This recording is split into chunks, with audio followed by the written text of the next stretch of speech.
ఈరోజు దేవుని వాగ్దానం, నీ పొరుగువారిని ప్రేమింపుము, నీ శత్రువును ద్వేషింపుము అని పూర్వము చెప్పబడిన దానిని మీరు వినియున్నారు కదా.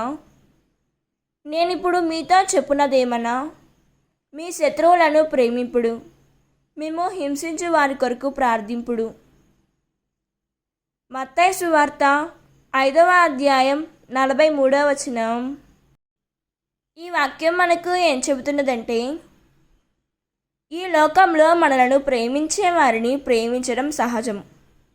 కానీ యేసు ప్రభువు శత్రువులను కూడా ప్రేమించమని, మనలను హింసించే వారి కొరకు ప్రార్థించమని బోధిస్తున్నారు.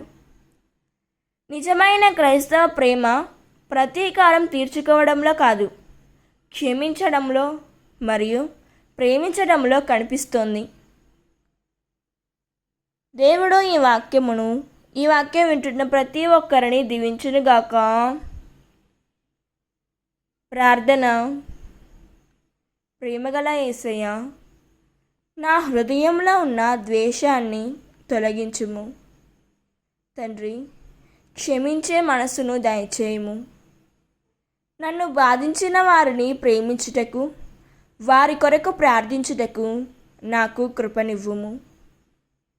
నీ ప్రేమను నా జీవితంలో ప్రతిఫలింపజేసి నన్ను నీ బిడ్డగా మార్చుము తండ్రి. ఆమేన్. God bless you.